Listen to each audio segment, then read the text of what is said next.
here. Okay? And actually, yeah, so please, if you have the exam, turn it in now. Okay? And it should go in there. Okay, how many people felt the exam was too long? I know, okay, a lot of people felt the exam was too. How many people felt the exam was too short? Okay, nobody. How many people felt the exam was just right? Okay, nobody will admit it, certainly after that. Okay, so I'll apologize for that a little bit. I'll apologize for for saying that it would take 3 hours. That I'll apologize for. How many people spent more than 5 hours on the exam? Okay, a lot of people. How many people spent more than 10 hours on the exam? A lot of people. How many people spent more than 20 hours on the exam? A lot of people. Okay. How many people spent more than 168 hours on the exam? Okay.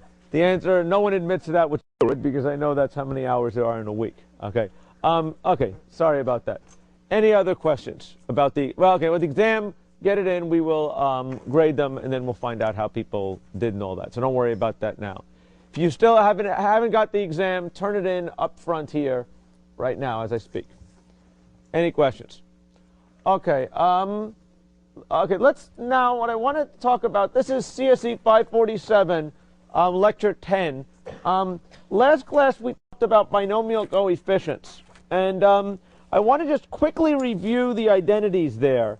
We're not going to really talk too much about binomial coefficients today, but I just think it's good to, it's probably good to review it, and it'll sort of be a lead into some of the stuff we'll be doing with, you know, in the main topic of today's lecture, which is generating functions. Let me hold on a second. I carefully hit prepared. Here it is. Okay, here, right. Good. So, first of all, let's see, are there any questions about generating functions or the exam? I mean, about binomial coefficients or the exam or anything else that we want to ask beforehand or anything like that? Okay, if not, let's remember a little bit what we were doing, just to review a little bit.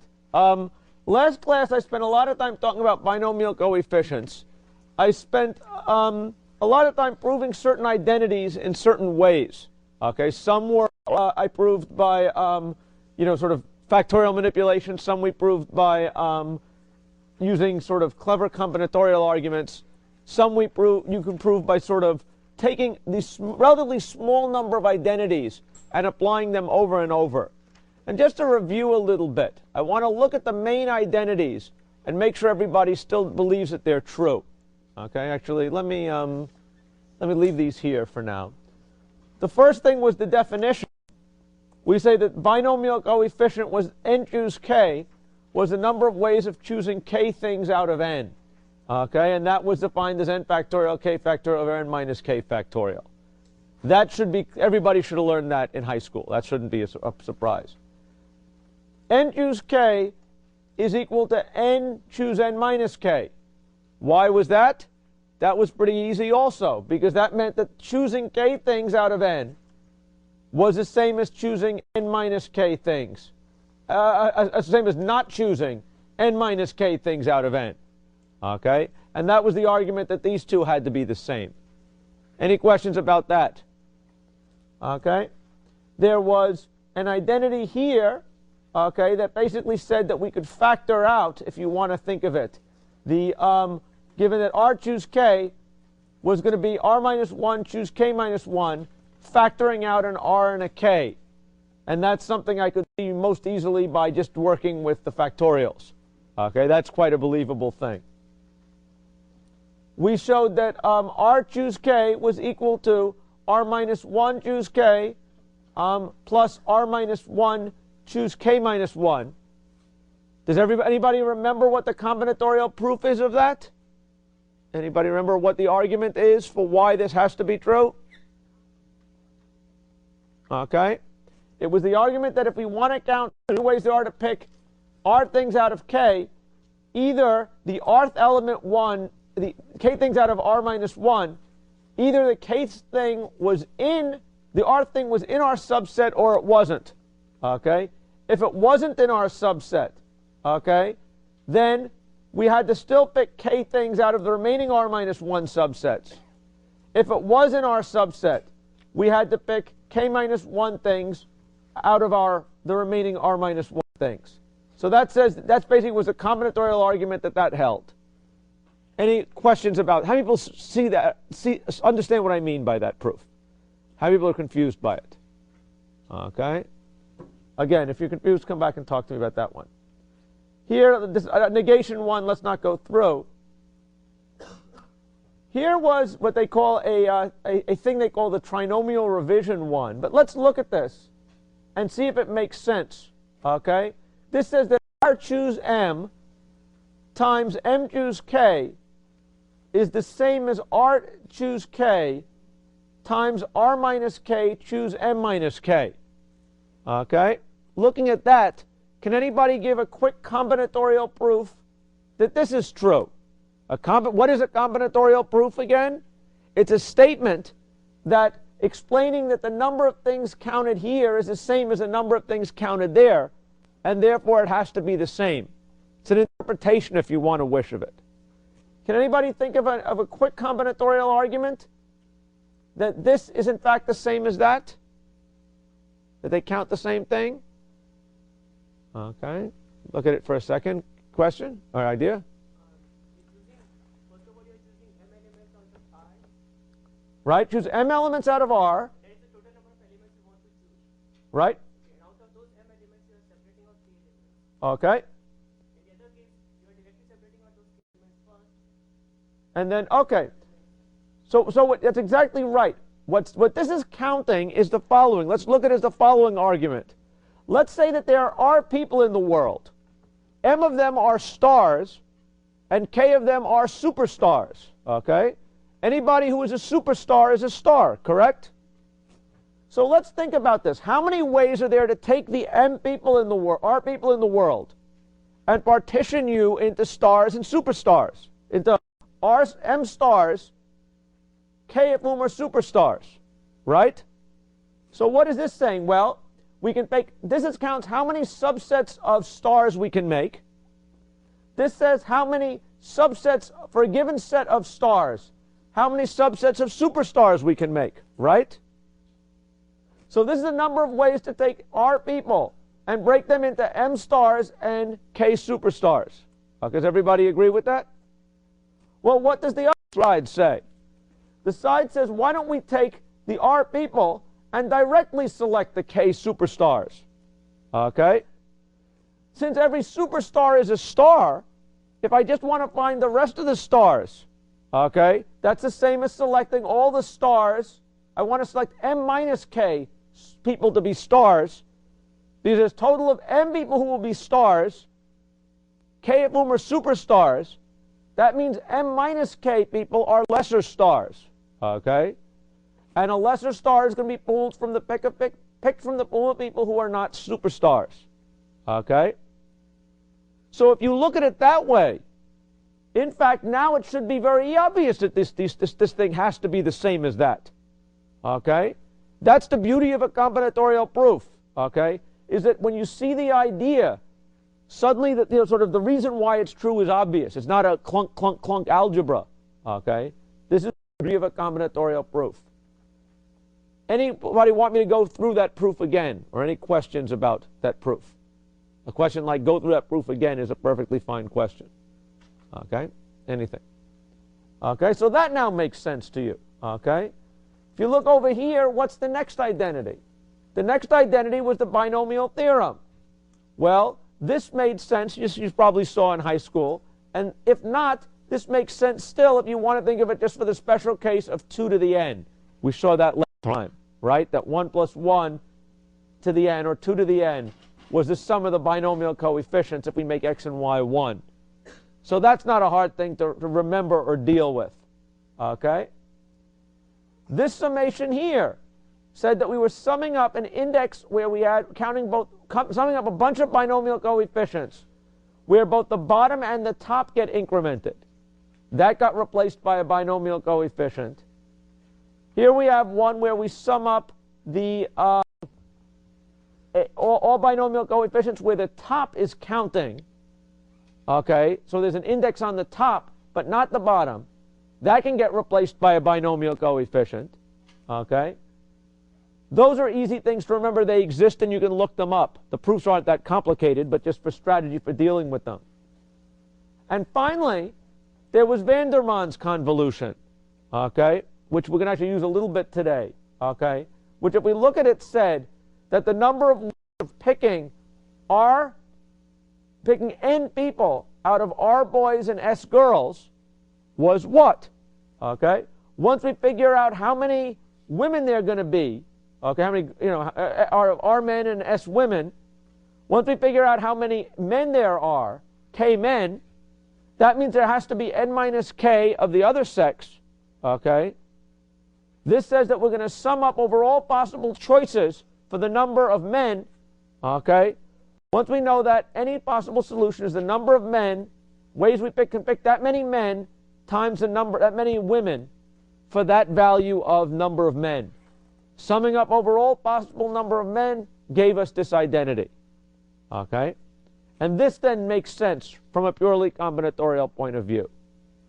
Okay? Any questions about that proof or want to see that again or anything like that? Okay? Good. So once you think this way, okay, it shows you that combinatorial proofs are a good thing. Okay?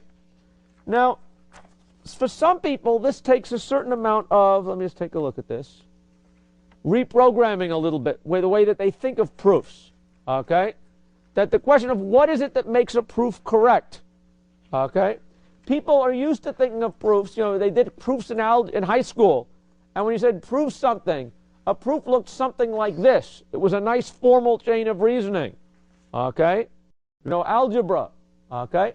But what makes a proof correct is not how formal looking it is, but how correct the arguments are. What I gave you before were combinatorial proofs that were obviously correct, okay? That, proved identities. Here we have a formal-looking proof which proves that 1 equals 2. How do I prove that? Assume A equals B. If A equals B, we can multiply both sides by A and it'll stay the same, right? A times B equals A squared. We can add B squared to both sides. Certainly adding the same thing to the same thing is going to leave it the same, correct? We can now factor it out, okay? This is going to be B times A minus B. This is going to be A plus B times A minus B. Cancel the common terms. We get B plus A plus B. A plus B is equal to, since A equals B, A plus B is equal to 2B. B equals 2B, therefore 1 equals 2. Okay?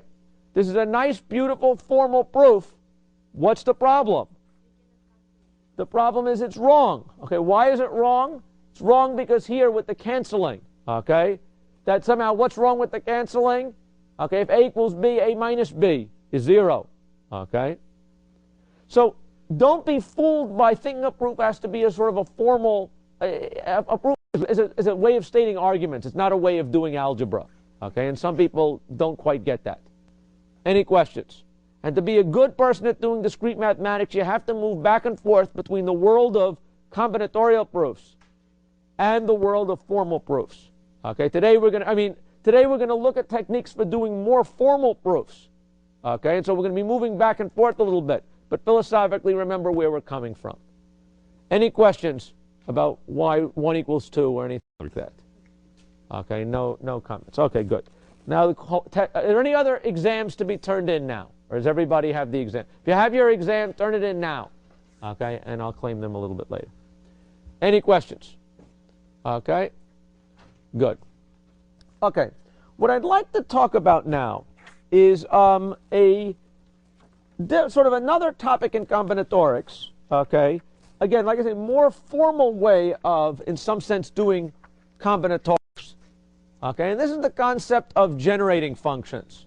Okay, and generating functions are really neat, powerful things that look mysterious until you understand what's going on. Okay, so what is a generating function? A generating function is simply an alternate representation of an infinite sequence. Okay, specifically our representation is going to be as a power series. So suppose I have a sequence of numbers A0, A1, A2, dot, dot, dot. Okay? If I want to represent that as a sequence of numbers, one way to do it is just by listing the numbers, correct? That's a nice representation of the sequence. Okay? A generating function is simply a slightly reformatted definition or notation for representing a sequence. Okay? Suppose we want to represent this sequence A0, A1, A2. We could represent it as A0, comma, A1, comma, A2. Or we could represent it as A0 plus A1 to the Z plus A2 times Z squared plus A3 times Z cubed dot, dot, dot, dot, dot. Okay? And what I'm claiming I have done here is nothing but reformat the sequence. Okay? If you're a computer scientist, you're used to the idea of taking something and reformatting it. Basically, what I did was replace the commas by plus something to the Z to the something. Okay? All I did was come up with an alternate representation of a sequence. Okay?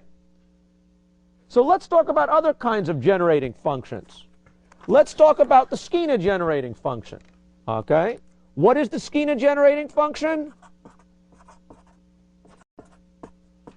Given a sequence of numbers, you write it A1 Skeena, A2 Skeena, A3 Skeena,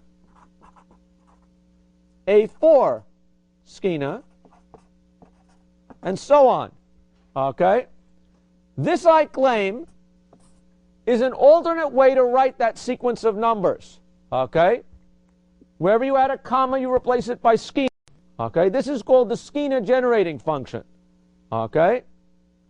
Is there anything mysterious about this? If I gave you a sequence written in the Skeena format, could you go back to the regular format? Okay, and the answer is obviously yes. It's just a parsing problem, right? Okay? A generating function that we're going to use is exactly the same idea. We're just going to take a sequence and write it, instead of in the Skeena notation, we're going to write it in the power series notation. Okay? Where the ith term of our sequence is simply going to be the coefficient of the term z to the I. Any questions about that? Okay, it's important to see that this is just a notation. Okay? Fundamentally no different than the Skeena notation. Okay? Any questions?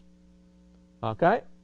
Now, what's going to be important that a lot of people are going to get confused about during the course of dealing with generating functions, people are going to look at this thing and say, what is the value of z? Okay? Z is just going to be a placeholder. We're not going to care what the value of z is for the most part. Okay? It's every bit as silly to ask what the value of z is as to ask what is the value of comma. Okay? Or what is the value of Skeena? Okay? That may or may not be a silly question, depending upon how you think about it. Okay? But certainly asking for the value of comma is a silly question, right? So likewise, we're in general not going to care what z is. Z is going to be a thing that's just going to enable us to manipulate our sequence as a polynomial. Okay? And we know about doing things with polynomials. We know how to add polynomials. We know how to multiply polynomials. We know how to do a lot of things with polynomials. Okay? And what's neat is we can use those tools on sequences of numbers once we use this notation. But it's just an alternate notation. And nobody should have any trouble moving back from this notation to that notation. Any questions about that? Okay?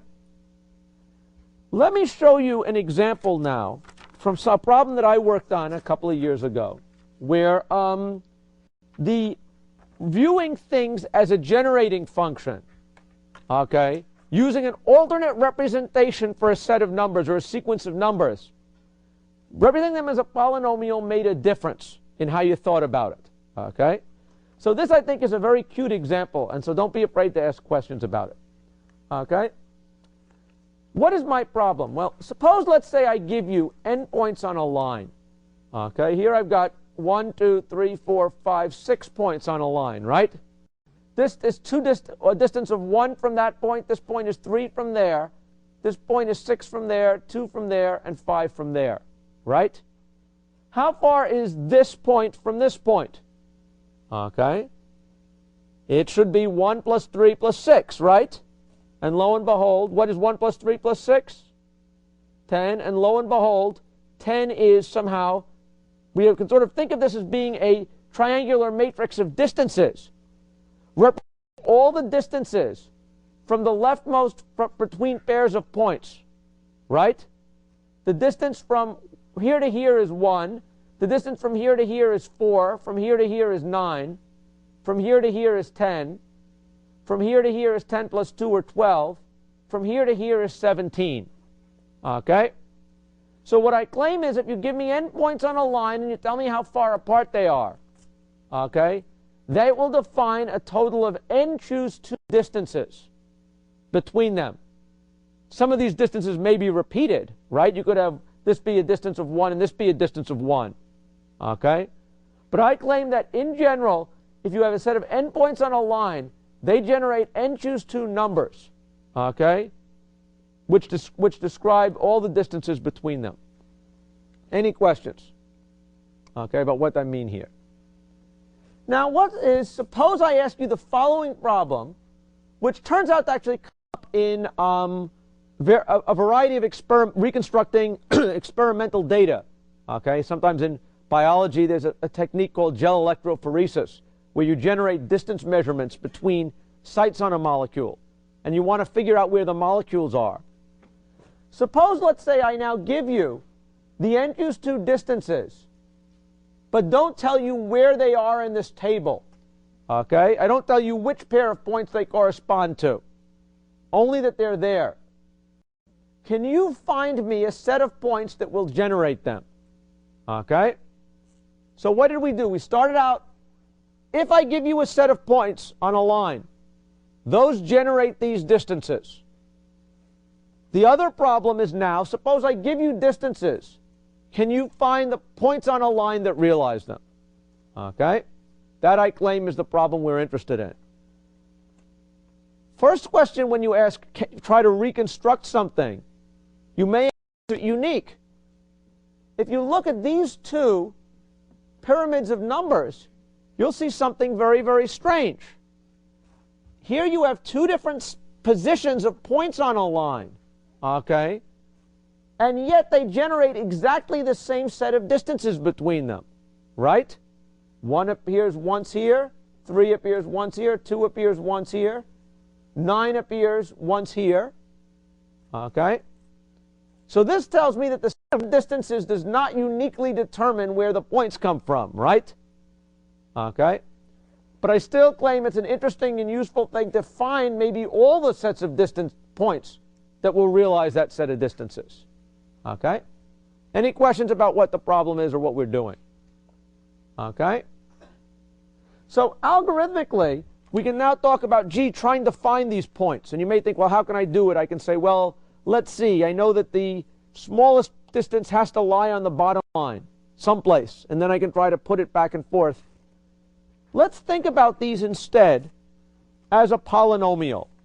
Okay? What do we have here? We have a sequence of numbers, right? They're assorted. They're sequence of numbers. Let's represent them by a very, very funny polynomial. Okay? Any questions before I don't want to lose people here? Okay? Suppose, let's say, we think about the points on a line. I thought of them as being distances. Here was a distance of 1, 3, 6, 2, 5. We could think of them instead, if we assign the leftmost point a position of 0. I claim we could number each point by where it has to be on the line, right? If we know the leftmost point is 0, and it's a distance of 1 to the next point, where does the next point have to be? At position 1, correct? If we have this on a line. The next point is 3 to the right of 1, right? So that means it's got to be at a distance of 4 from at position 4 relative to this. And so I claim that there's no mystery if I had the distance layout. That's equivalent to telling me what positions the points are actually at, right? Anybody confused? How many people are with me so far? Shouldn't have been anything mysterious. Okay? Let me now represent these points, the sequence of points, by a polynomial. What were my sequence of points? 0, 1, 4, 10, 12, 17.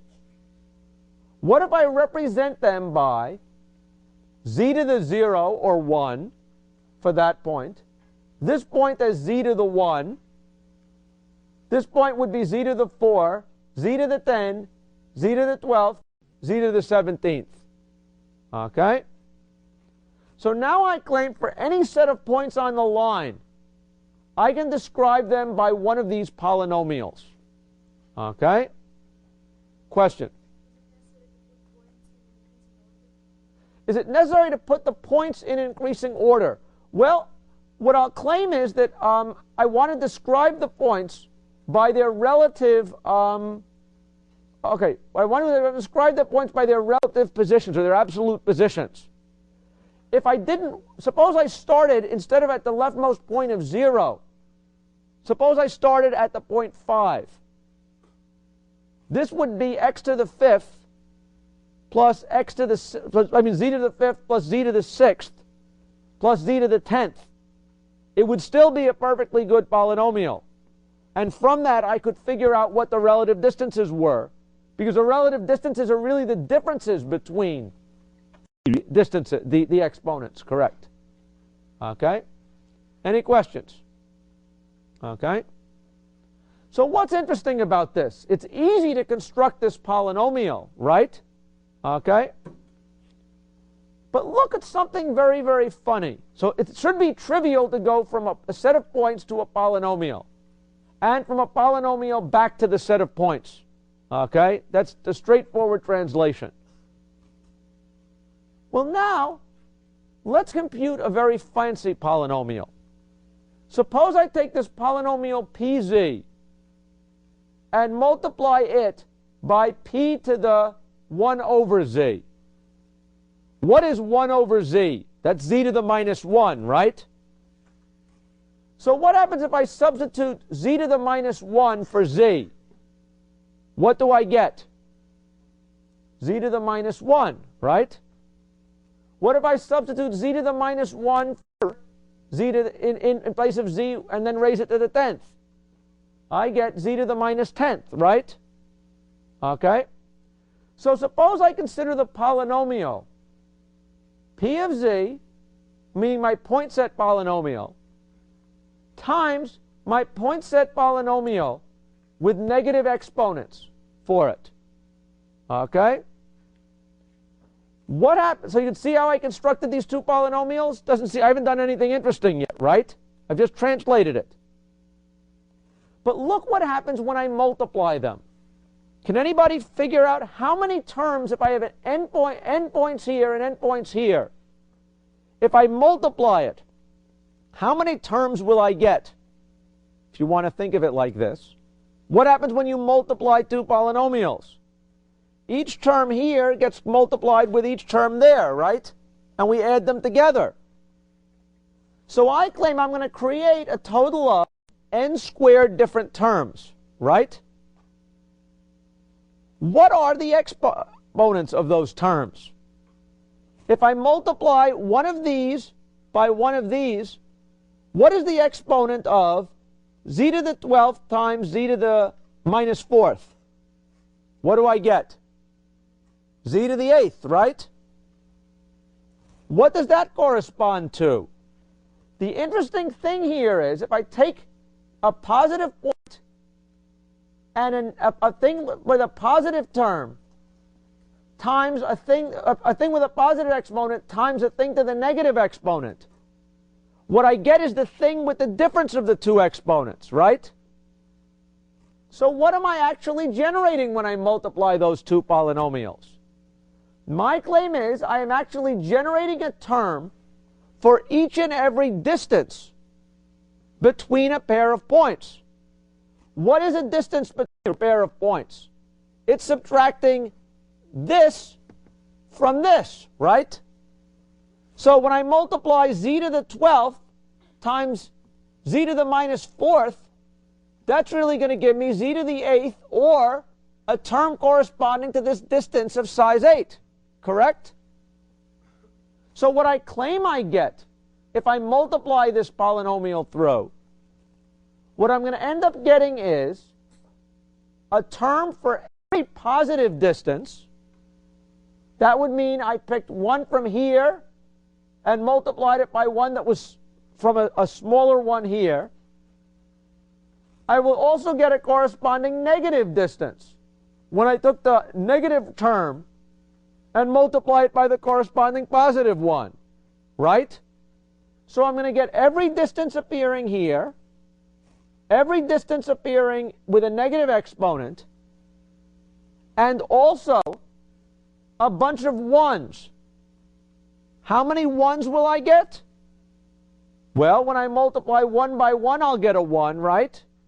When I multiply z to the 1 by z to the minus 1, I'll get a 1, right? So how many ones do I get? N ones here, okay? So I claim that if I take my point polynomial and multiply it by its, if you want to think of it as worse, okay? It's not quite the right term, okay? I will get a polynomial of all the distances, okay? And this will tell me all the information about the distances in my point set, okay? How many people see that?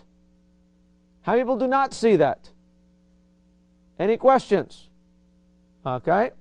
So the neat thing is, by multiplying them, I have got a polynomial where the exponents are the distances and the coefficients, which all in this case happen to be 1, are the number of times that that distance occurred in the point set. Okay? If I had a situation where, let's say I had a distance of 2 here, and this was a distance of 2, and this was a distance of 2. Then when I multiplied this term by that term, I would have gotten a 2 here, a z to the 2. And this term by that term, I would have gotten a z to the 2. 2 times z to the 2, I would have had a coefficient here that wasn't 1. Okay? So by multiplying the polynomials, what I'm really doing is computing distances. Okay? Any questions? Okay? What's interesting here? Okay? Well, the interesting thing is that I have got now an alternate representation of the distances. Okay? Before, originally the problem was, you give me a set of distances. Find the set of points. I could take those set of distances now and construct this polynomial quite easily, right? Because for each distance, I'm simply going to create a z to the that term and a z to the minus that term. And I'll count how many points were involved, which is the square root, basically, the number of terms. So it's trivial for me to construct this polynomial given the distances, right? Okay, it's just an alternate representation. But what's interesting? Well, what can you do with polynomials? One thing you can do with polynomials is factor them, right? What was factoring them? That was taking the big polynomial and finding the smaller components that when multiplied gave that. Now, suppose you factored that thing. My claim is all the distances that generate those, all the point sets that generate those distances exactly correspond to products of these factors, okay, done in the right way. Okay, because if you think about it, the way we got this set of distances was by multiplying these functions. If I can find a way to factor this thing so that there are two, so I can factor them into things like that, that's the exact same thing as figuring out where the points have to be. Okay? And so really now, my problem of, what I just proved is, the problem of finding the points on the line is exactly equivalent to factoring the polynomial. Okay? If you take that set of polynomials, that distances I showed before, you could factor them into these pieces. Okay? Once you have these pieces, I claim that this times this, okay, is going. We could partition it into factors of this times this as being p sub z, and this times this as being p of minus z. Okay, and that gives us a set of points. Or we could actually take this term and multiply them together. Okay, and let this be p of z, and this be p of minus z. It's a little trickier to see, but it can be done. And in fact, every single set of points that realizes it has to correspond to a factorization of that polynomial. Okay? Any questions? Okay? So the neat thing here is, what is the moral here? Okay? I showed you that finding the appropriate set of points, which was a nice, cute, computer science-y kind of problem, really is the exact same thing as factoring a polynomial. Okay, a special polynomial. And in fact, such algorithms exist, which gives you an algorithm to solve my problem. Okay, more or less. Okay? And we can learn lots of other things, because our alternate representation, the generating function representation, gave us access to tools like factoring, okay, which we wouldn't have had. It doesn't make any sense to say factor a point set. Okay? That's the power of generating functions. Any questions? Question?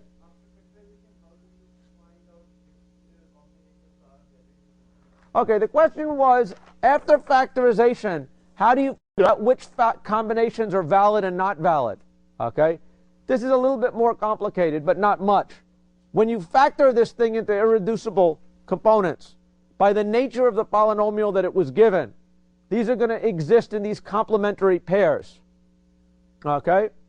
And in fact, picking any subset of elements, you could think of this as being A and A complement, B and B complement. You could imagine in general there was C and C complement, D and D complement. Okay? Picking any distinct subset, picking one from each one of these, will give you a unique, distinct element. Okay? With the exception that if you pick, let's say, if you pick all A's compared to all the real terms versus all the complements, those really were reflections of each other. Okay? If you don't understand that, don't worry about it. But basically picking one from each of these gives you a distinct point set. Okay? And that's how you go and reconstruct it. Any questions? Okay. So what you should have taken away from that is, hey, representing something natural can be done as a generating function.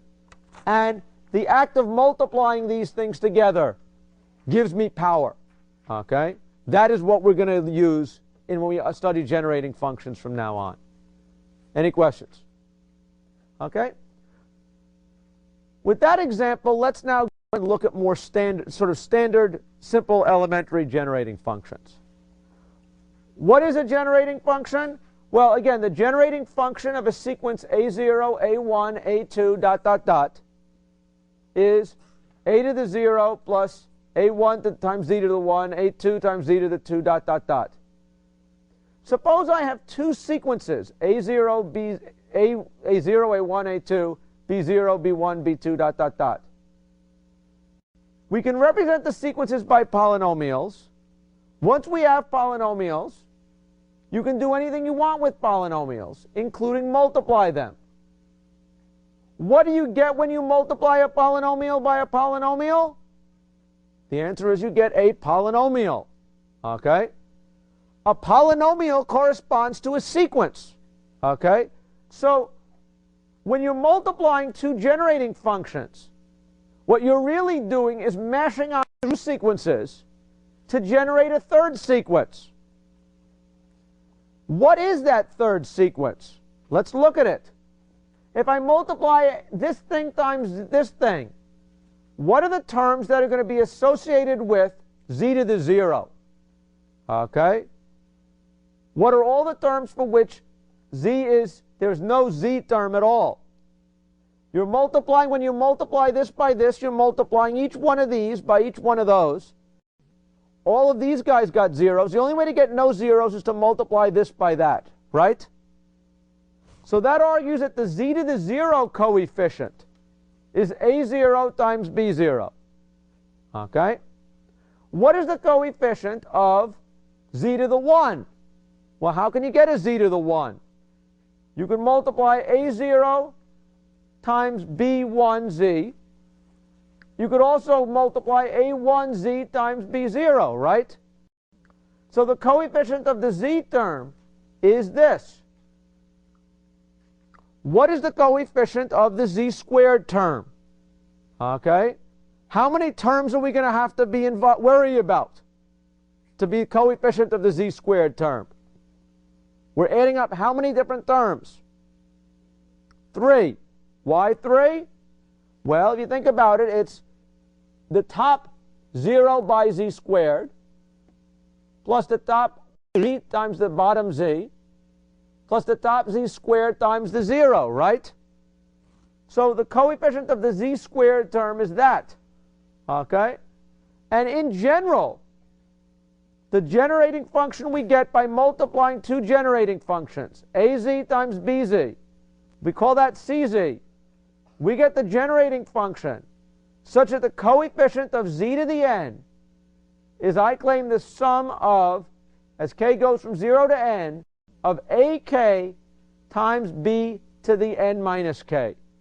Okay? That's exactly what we mean by this interleaving thing. And that's exactly what we meant by a convolution, which we talked about last class. Okay? A convolution was a sum where one index goes up times one index going down. Any questions? How many people see that the product of two generating functions is a convolution? How many people see that? How many people don't see that? Okay? Any comments, questions? Okay? So what's neat about this is if you want to convolve two sequences, all you really have to do is multiply their generating functions. Okay? So a lot of things that you want to do reduce to convolving sequences. If you thought about it, what did it mean to compute all the pairwise distances between points? That really meant convolving the distances with itself, the set of point positions with itself. Okay? And likewise, this just gives us a way to talk about that sequence. Any questions? Good.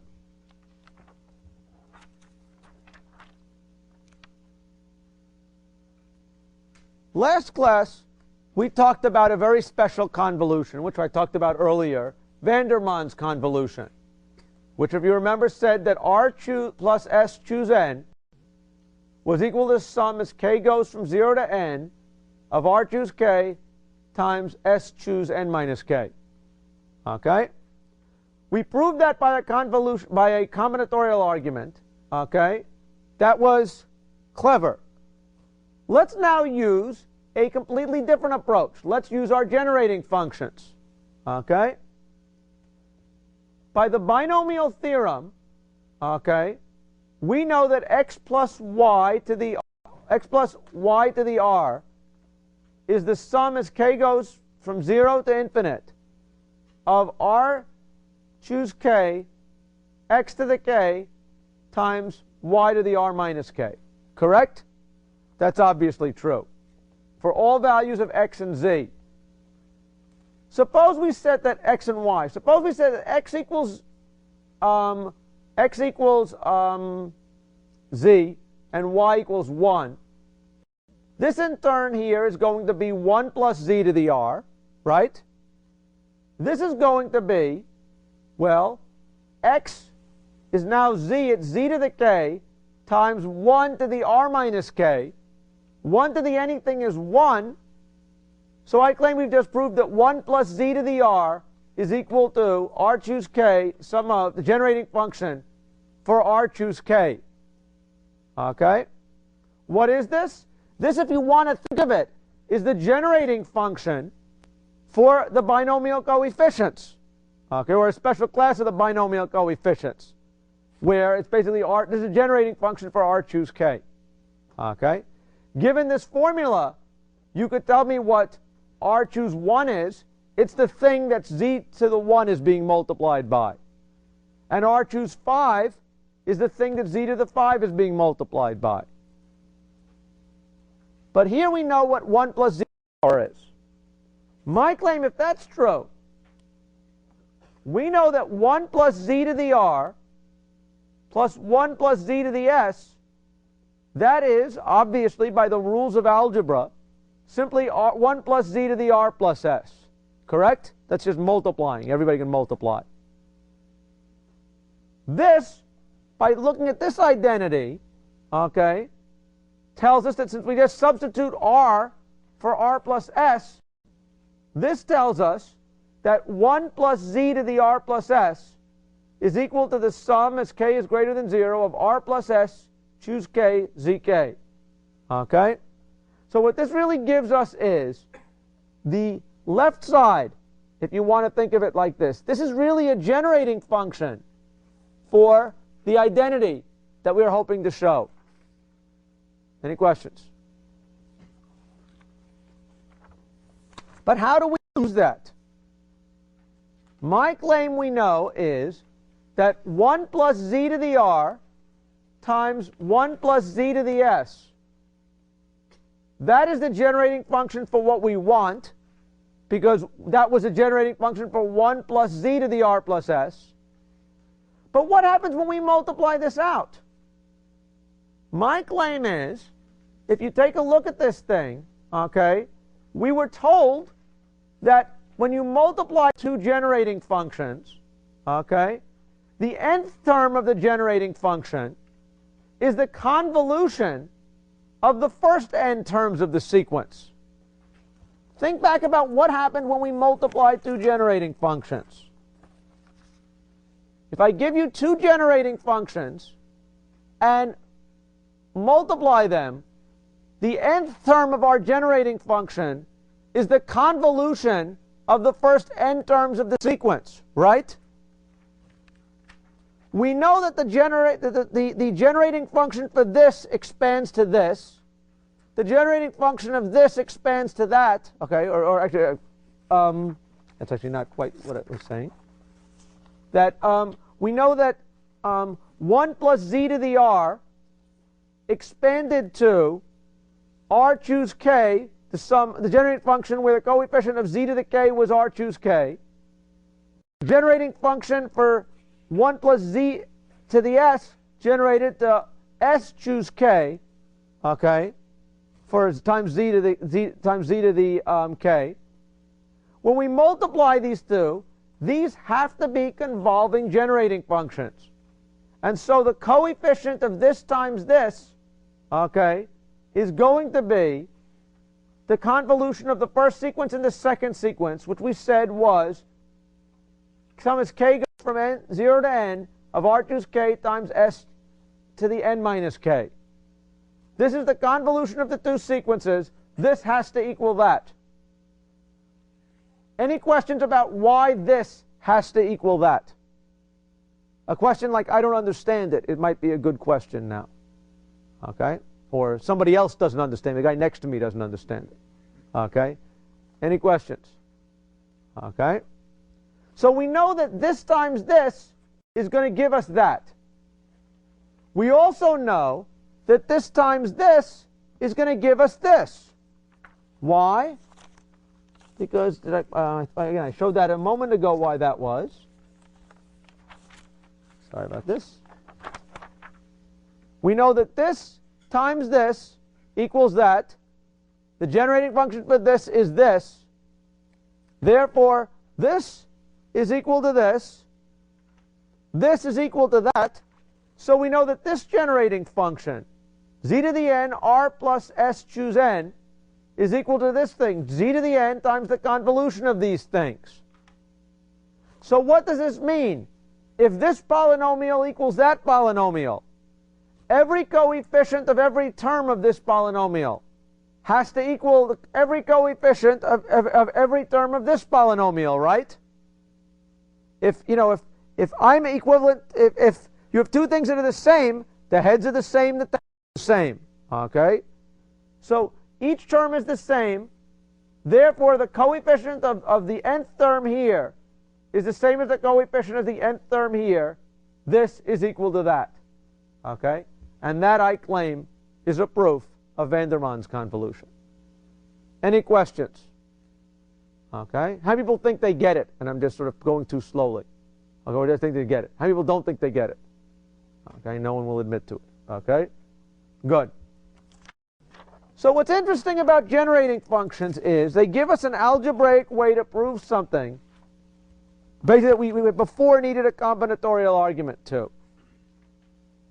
Now, what's interesting is in working with generating functions is to move back and forth between what is the term, what is the combinatorial interpretation of doing a polynomial operation. What happens if you have a generating function here for a sequence? Okay, here we have a sequence, A0, A1. We neatly have that generating function there. What happens if we multiply that generating function by z to the n? Okay? If we multiply this polynomial by z to the n, what does this term become? A0 times z to the n, right? And what does this term become? Okay?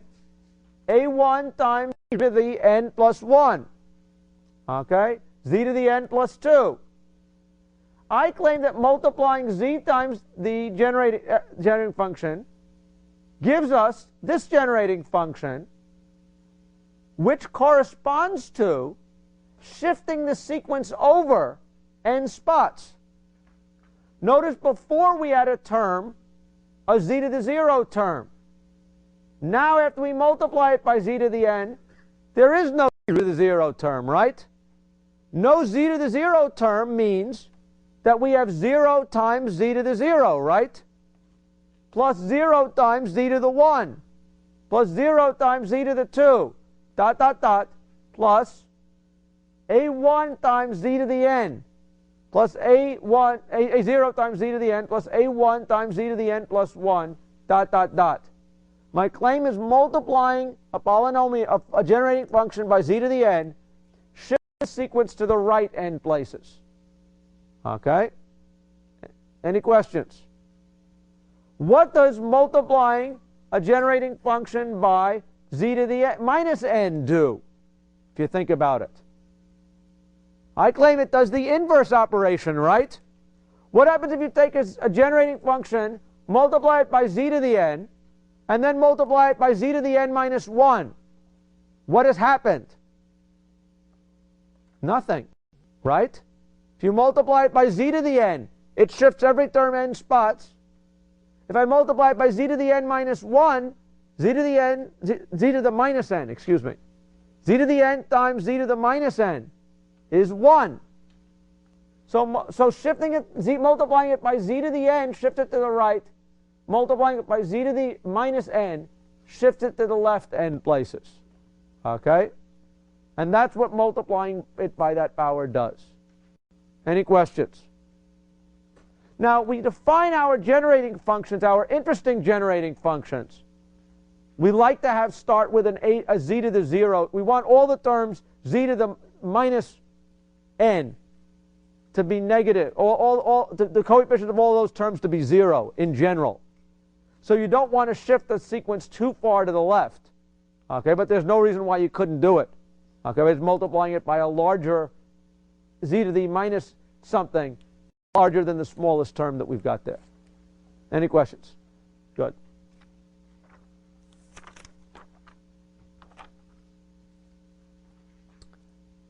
What other tricks do we have for working with generating functions? Okay.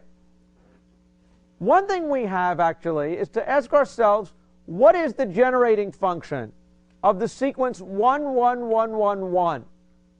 Okay? It's easy to think about the generating function sequence for z 1, 1, 1, 1, 1 if we just write it in expanded terms. That, by definition, is 1 times z to the 0 plus 1 times z to the 1 plus 1 times z to the 2, dot, dot, dot.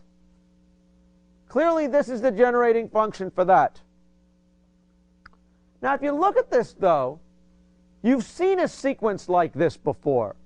What is 1 plus z to z plus 1 plus z squared plus z cubed, dot, dot, dot, for an infinite number? This is a geometric series. It's the sum of a geometric series, if you want to look at it that way. Okay? And we've seen in this class before, and also you've seen in you know, your high school math, that there is a formula for the sum of an infinite geometric series. Okay? That formula says that the sum of z to the k for z smaller than 1 was 1 over 1 minus z. How many people have seen this formula before in math somewhere along the line? A lot of people. How many people have never seen this formula before? It looks mysterious. Raise your hand if this looks mysterious. Okay? Certainly this is a summation formula for a power series. Okay? Well, if we know that this is equal to that, which it clearly is, and we know that this is equal to that, and we know that this is equal to that, then I claim another way to represent an infinite sequence of ones, the series of all ones, is by 1 over 1 minus z.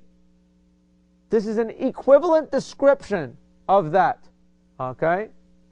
Any questions? Okay? This is where generating functions, in my mind, start to get weird looking. Okay? Because you're representing an infinite number of terms by this sort of thing. Okay? And yet, this is a generating function just like anything else. If you think about it, this is just an expansion of what the exact formula you've used before comfortably. Okay? There's no reason why this, if this equals that and this equals that, then this equals that. Okay? Any questions? Now, when you were worried about using infinite sequences, okay, or this summation formula, you knew this formula only held if z was less than 1, right? If it was greater than 1, the series diverged. Here, we're not going to worry about divergence or convergence. Why? So long as there is some value of z for which this formula holds, then the algebraic manipulations on it are going to be perfectly kosher. And we're never going to actually solve for z. Solving for z was like solving for a comma, or solving for skeena in the previous notation. We're not going to do it. And for that reason, we don't need to worry about the proof of convergence or anything like that. This is mysterious, and you may want to just trust me on faith here. Okay? But the interesting thing is that the thing that should be clear is if there is some z such that this equals that, then we can continue to use this. All right? And there is such a z. Any questions? Okay? Good. So how can we use this? Let's see what we can do with this. Okay? Well, we know that the generating function 1 over 1 minus z, I just convinced you, I hope, is 1 plus z squared dot, dot, dot. What happens if I multiply this generating function times some other generating function? Okay? What did I get when I multiplied two sequences, two generating functions? I got the generating function of what? The convolution of two sequences, right? What if one of the sequences is something like this? The interesting thing is that my convolution yields a very, very special case. What if I multiply the generating function for sequence a plus 0 plus a1z plus a2z squared dot, dot, dot, by 1 plus z squared dot dot dot. What is the coefficient of the first term, the zero term of the product of this generating function times that generating function? The z to the 0 term is simply going to be a 0, right? And the z term is going to be a0 times z plus a1 times z, right? The term for the z cubed term is going to be a2 times 1 plus a1 times 1 plus a0 times 1. What does my convolution reduce to? It reduces to the generating function for a summation, right? If I can take a sequence and I can involve it with the generating function of all ones, okay, that has the effect of producing the generating function of all the prefix sums of that sequence. Okay? Think about this for a second and make sure you agree. If I multiply this polynomial by this, the coefficient of the nth term is going to be the sum of the coefficients of the first n terms of this polynomial. How many people agree with that? Raise your hand if you agree. How many people don't agree with that? Don't see it yet? Okay? Anybody not see it? Okay? Everybody says they see it. Okay? So what does that mean?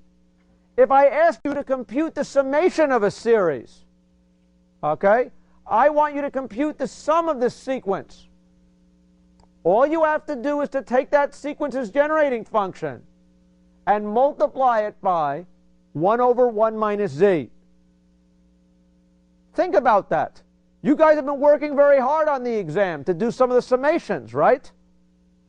What if instead I told you that to do a summation, all you have to do is write the sequence down and multiply it by 1 over minus z? Okay? And then you're done. Well, in fact, you are sort of done. Okay? You've got the answer. If I give you the generating function for this, and I multiply it by 1 over 1 minus z, I get the generating function of my summation series. All you have to do is then read off the coefficients of that generating function, which means you've got to take the term on the right and expand it back to being a power series of the type we're used to dealing with. And that's a summation. Any questions? Okay, so let's look at an example. Let's maybe zoom this thing up a little bit. Suppose we take a look at the generating function a sub z as being the special case of the sequence we showed before. The sequence, namely, 1 plus z to the 1 plus z to the 2 plus z to the 3. This is the generating function for the sequence of all ones, correct? Suppose that has the generating function of this, right? This is the generating function of the sequence of all ones. What if I multiply this generating function by 1 over 1 minus z? What does that do to this generating function for az? It produces the generating function where the nth term of this was the sum of the first n coefficients of the first sequence, right?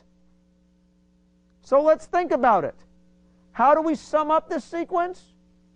Well, we multiply the generating function by 1 minus z. The generating function for az was 1 minus z. Therefore, we get the sum is 1 over 1 minus z squared. Okay? That looks kind of funny. But what is that thing expand to? Okay? My claim is we know, again, there's a couple different ways you can look at this thing. Okay? This thing, I claim, is going to be, by definition, the generating function, let's think about what this is. We know that because we multiplied that generating function by 1 over 1 minus z, okay, we know that the coefficient of the zth term, okay, had to be the sum of the coefficients of the first n plus 1 terms of a1, of a sub z. Those coefficients were 1s. So the coefficient of the first n terms, okay, is going to be, the nth term is going to be the sum of the coefficients of the 0th through nth term of the other one. If those are all 1s, that means the coefficient of this is n plus 1 times z to the n. So what did we just do? What I just proved to you is that 1 over 1 minus z squared is the generating function for the natural numbers. Okay? Let's go through that again because I'm getting mysterious looks. Okay? We know that taking any sequence, generating function of anything, and multiplying it by 1 over 1 minus z gives us the generating function of the sum. Why? Because that's the special case. Multiplying any two generating functions convolves the sequences. And the special case of convolving two sequences, where one of them were all 1s, gives us the prefix sums of that. That's easy to verify if you go through this. Okay? Therefore, we know that the product of this times 1 over 1 minus z is in fact this. We know that the generating function we should get is going to be the generating function of prefix sums. The prefix sums of the sequence 1, 1, 1, 1, 1 is 1, 2, 3, 4, 5, 6. So therefore, this times this has to expand into that. Okay? And so what we've proven really is that this is the generating function for this. Okay? Or equivalently, the sequence of this has this as its generating function. Any questions? The useful thing here is we're starting to build up a repertoire of generating functions which are useful. We've seen the generating function for all 1s. We've seen the generating functions for the natural numbers. Okay? Over the next several weeks, we will see lots of other interesting generating functions. And as we build up a repertoire of working with them, okay, we'll then be able to get better at this kind of thing. Any questions? Question? Where did I get this n plus 1? Okay? The reason I got the n plus 1, it's a good question. Okay? Where do I get an n plus 1? Let's look at what happens, okay, when we agreed on the following. That when I multiplied, let's look at this polynomial here. This polynomial is in general a0 plus a1z plus a2z dot dot dot. Suppose I multiply it by the polynomial 1 plus z squared plus z cubed dot dot dot. What do I actually get for each term? Let's look at that. What is the coefficient of the z to the 0 term? The z to the 0 term is going to be 1 times a0, right?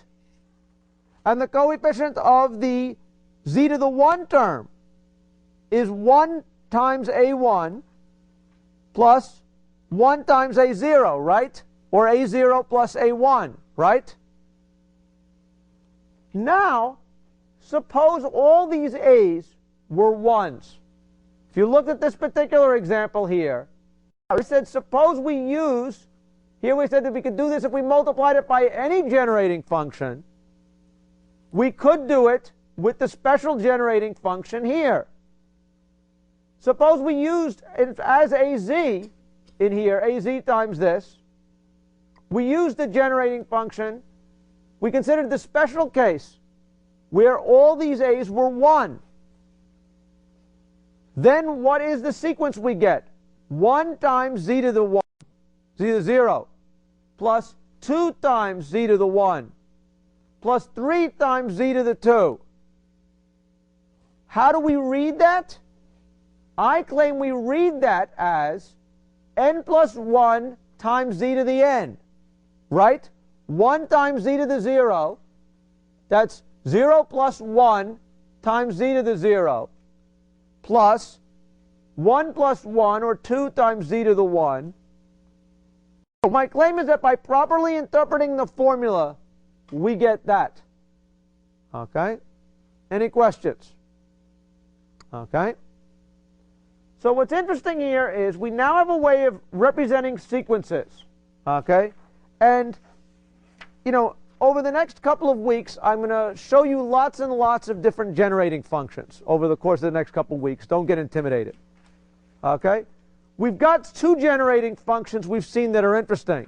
The generating function for all ones and the generating function for all natural numbers. There's other generating functions you saw in the past, okay, which I don't remember, neither will you probably. The generating function for e to the z.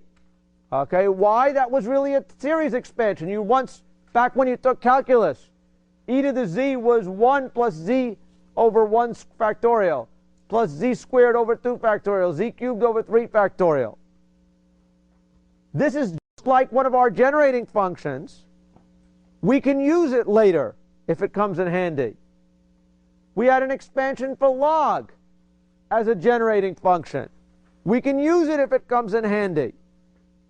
The trick to using generating functions is building up a library of things, sequences we can represent in ways we know about it, and then doing algebra on them to interpret the results properly. Okay? Any questions about that? Okay, don't get intimidated by this. You'll get intimidated by it in a couple weeks. Okay? Any other questions? Okay, that said, what did we do today? Okay, we took a look a little bit at we reviewed the binomial coefficient identities, and by now I think you should look at them and say, yeah, those don't look so bad. I understand that. Okay? We started talking about generating functions, which initially seemed like a weird idea. What was it? It was a way to represent sequences as polynomials. Okay? And then we saw that if we were clever about manipulating the polynomials, we could accomplish some things that had meaning on the original sequences. Okay? The next couple of weeks we're going to learn to take advantage of that. Any questions? If not, thanks for your attention. Pick up the next homework, and I'll see you guys next week. Thanks.